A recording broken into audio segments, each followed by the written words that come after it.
नमस्कार मेरे भाई और बहनों, मेरे सरोज बाला घरेलू स्पिरिचुअल चैनल पर आने के लिए आप सबका स्वागत है। वीडियो को देखने के लिए, सब्सक्राइब करने के लिए आप सबका मैं धन्यवाद करती हूँ। हमारा आज का टॉपिक है चक्कर आना।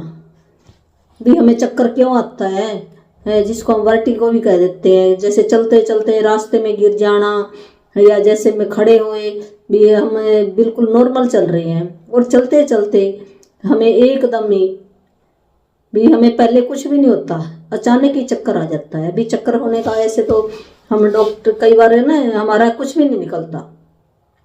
जब हम रिपोर्ट कराते हैं ना, नॉर्मल आती रिपोर्टें हमारी, फिर भी हमें चक्कर आ जाता है। तो हमें चक्कर क्यों आ जाता है, इसका भी कारण क्या है, ये लुईस हे ने बताया है।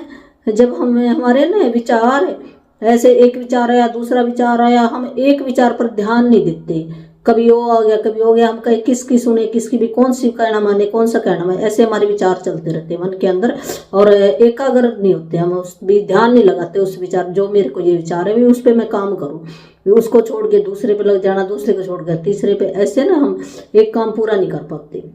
तो ये कारण हो सकता है। दूसरा कारण है भी जब भी कोई घटना ऐसी भी मेरे को अच्छी नहीं लगती तो हम इनकार कर देते हैं। भी ये तो मैंने देखना ही नहीं है, ये इस आदमी की शक्ल नहीं देखनी है, ये ऐसा इन्वायरमेंट मेरे को अच्छा नहीं लगता है।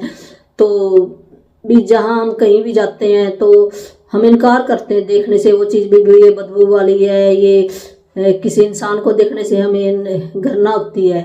तो ये कारण भी हो सकता है। तो फिर हमने जैसे ये हमने अपने अंदर विचार डाले हैं, उन विचारों को निकाल भी सकते हैं। जब ये विचार निकल जाएंगे तो चक्कर आना अपने आप ही ठीक हो जाएगा। बाकी आप अपने डॉक्टर से भी सलाह ले सकते हैं, तो वो भी एक कारण है। तो 20% हो 80% ये काम करेगा। अगर आप ना दवाई लेते लेते शुक्रिया करोगे परमात्मा का, वो एक मंत्र है ऐसे बोलने का, तो आप ये मंत्र भी बोल सकते हैं। और आप एक भी अपने भी हमने हर एक चीज़ का, जैसे परमात्मा कहता है ना, भी जो दोगे वही वापस आएगा। तो हमें सबको भी प्रेम से देखना है, शांतिमय ढंग से देखना है। अगर किसी इंसान में कोई गलती भी है तो हमारे में भी तो गलती है, हमें स्वीकार करना चाहिए। उस आदमी को भी, हमें किसी से भी जेलसी नहीं रखनी चाहिए, हमें बदले की भावना नहीं रखनी चाहिए। हमें जब हम किसी से बदले की भावना रखते हैं तो हमारे अंदर एक जलन पैदा हो जाती है, हमें तेजाब बनना शुरू हो जाता है, हमें और बहुत सारी बीमारियां लग जाती हैं। तो हम अपने आप को जला रहे हैं। हम कहते ना भी जो अग्नि क्या करती है, अग्नि आग लगा देती है। इसी प्रकार अगर हम किसी से द्वेष भावना रखेंगे, जेलसी रखेंगे, तो वो हमारे अंदर वाले जितने भी ऑर्गन है, हार्ट है और है, तो एक आग का काम करती है, उनको नॉर्मल नहीं रहने देगी, बीमारियां लगा देती है। तो हमें अपने विचारों को बदलना होगा। तो हम क्या कर सकते हैं, मैं अपने जीवन में अत्यंत एकाग्र और शांति में हूँ। अपने ये बोलना 5 मिनट रात को, 5 मिनट सवेरे, सबकॉन्शियस माइंड के अंदर जब चला जाएगा ये लगातार है ना, आप 3 महीने तक बोलो तो आप ठीक हो जाओगे। मैं जीवन में अत्यंत एकाग्र और शांति में हूँ, मुझे जीवित होने और खुश रहने में सुरक्षित है।